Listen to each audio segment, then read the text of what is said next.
Okay, good evening and welcome to part 11 of Kirby's Adventure, where we find here door number 3.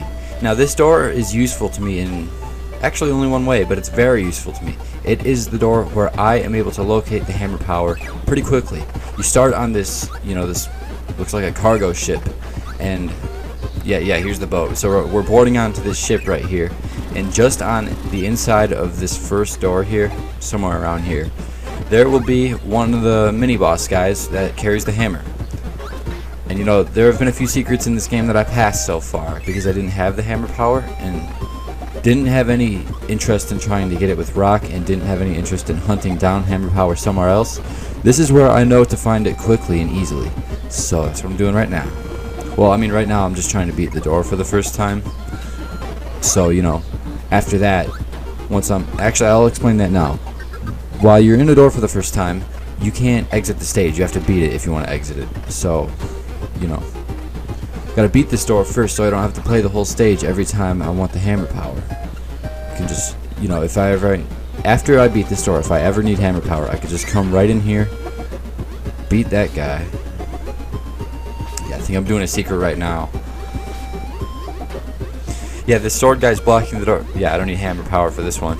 That sword guy was blocking the door to it. So you go in here and you see that laser guy who's just about to nail you. So you got to get him on time because he flies away after that and you only get one chance. But once you have completed that, you go right over to this door on the left, and that fire guy is there because they're like, oh yeah, here, go ahead and light this fuse. Oh, you can't? There's water in the way. Well, the laser power shoots through the water, so we got this secret. Pretty sure I'll describe all of that a second time once it comes around Nightmare in Dreamland, but that's with everything that's happened in this game so far, where I've done nothing but compliment the scenery, this 8-bit scenery, and talk about how much better the Game Boy Advance version of this game is. Okay, so right here they think they're being clever. In this room is only this asshole that runs into the wall for no reason, okay? Well, there's a 1-up on the other side, so you're like, oh, let's go to the other side, and the 1-up will be there. No, it's just this asshole who's trying to hurt me still. So, you think, how would you get that 1-up? Well, all you gotta do is go up here and go inside the window, and it'll appear on the same side as the 1-up every single time. Yeah, and then I forgot to check if you go in the other window, and there's a 1-up on the other side too. But that's just another thing that I'll fix when I play Nightmare in Dreamland. Oh, and right here is where they tease that secret to you. They show you, hey, you can go down there if you find it. Now, that secret has already been taken care of. First try, bitch. This is the first playthrough, too. This isn't even Kirby's Nightmare in Dreamland. Didn't even need 2 tries to get that one right. Okay, but we are on a boat now with the sails set, and there is a sunset going on in the background. Yeah, I've noticed actually, in this playthrough, the 2 things that I've done when I can't think of anything else to say, I talk about how much better the Nightmare in Dreamland version of this game is, or I just compliment the scenery. So, with this playthrough, when I'm bumping against my limitations of what I'm capable of saying when there's just a game in front of me that I've played a million times, and this is a worse version of the version I played a million times, it's probably a really good thing to have this playthrough early on in my career of doing these videos and playthroughs, because this will be the one where I get just some of the dirty work and practice out of the way.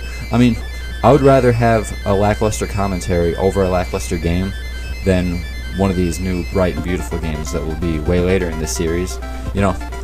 Hopefully everything will have improved by then. But okay, we've completed door number 3 now, the one that takes place on a sailboat, and now it's time to progress. Or wait, is it?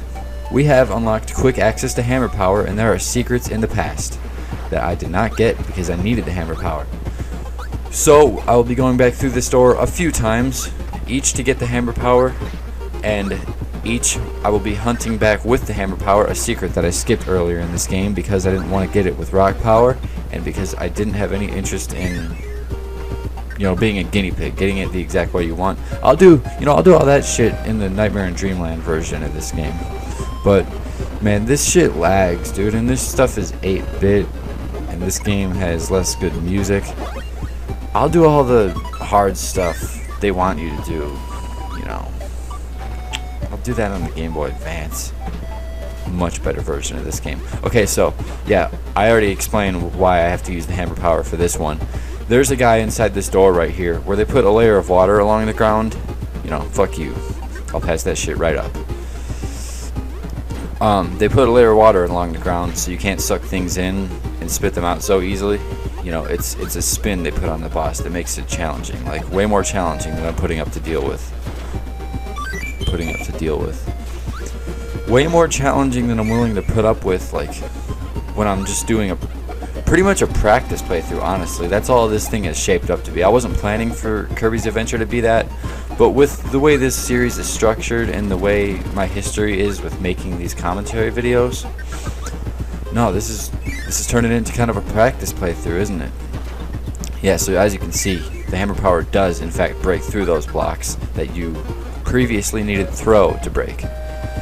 But since I have the hammer, there is nothing we can't do. So that door brings it right down here, and my work is done here. On to the previous secret. Hopefully I'll be able to knock both these out without having to lose the hammer power. I think there's only these two that I missed. I think it's only these two. I'm not sure. By the time part 12 comes out, I will know, because this part is actually the last of what's recorded right now. I'm gonna have to go back in, get back in the lab and create some more footage before I continue with the playthrough. So I lost hammer power right there, and I gotta go back and get it. So excuse this footage. Man, that guy was so easy this time. I got the hammer power in less than 30 seconds. Alright, going back to this door number 6 in, what was it, Yogurt Yard? Yeah, I missed the secret, door 6. So we got to go in here and use the hammer power. Hopefully these wheel assholes don't take it away from me again, because I'm backtracking as it is. I don't even want to be here. All you assholes, I already beat this level. You guys all suck. You all failed to do your job. I'm surprised you even still work here. You should all be fired because you failed the first time. I'm only even here because I missed a secret. And look at it, I'm beating you all again. You all suck. You all suck so bad I don't even want your power. like, no thanks. I'll take the useful one. I'll take the power that I actually need. Yeah, you can fall down a pit, Rock Power. You failed me when I tried this one with you. What are you doing? Just swinging your sword at people standing over a ledge? Fucking weirdo. Okay, let's go, let's go. This is the sanction where the secret is hidden. So, it won't be too much longer, and I am not losing the hammer power. Get the fuck out the way. Look, you want to get hit by this hammer? Get in the way. That's all I gotta say. Okay, here we are. This is the secret where you can see that you go underwater, the hammer remains out, it remains wielded, so you just break those things. Slowly but surely, working his way down, Kirby is. And they land you right on the button this time too, so once you've made it this far, you have no choice but to unlock that. And what did I unlock? That door with the star above it? Yeah, right now actually would be a perfect time to get into what that is. Now that there's more than just 1 or 2 worlds unlocked. I mean, it's easy enough to guess what it is based on what I'm saying about it. Because you can see there's a star above the door, and we've been in 6 worlds so far, and each world has had one of them. It's a warp star station. This star will take you to another stage. Hop on a star with a number and let's go. Yeah, it's a warp zone. And it's basically put here so that once you've unlocked, you know, a good 6 worlds, you don't have to traverse through the entire hub world every time you want to go from level to level, you know? Like, let's say you're in level 6 and you remember there's a crane fever back in level 1 that you want to go get some extra lives from. Well, you just hop on the number 1 star. Let's say you remember where the hammer power is in door number 6. Well, you can't fucking do that yet because I haven't unlocked that. That star door hasn't been unlocked yet. We're still playing door number 6. Give me some time. I'll get it. Don't worry.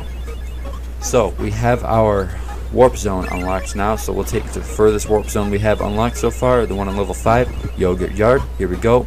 Yep, works just fine. We are most certainly in Yogurt Yard. Right on over to Orange Ocean. So in one of these next few doors, we're going to be unlocking the warp station for Orange Ocean because it's usually in one of the last few doors, and I have only made it to door number 4 of this world now. And that is where this playthrough has landed us. See you next time.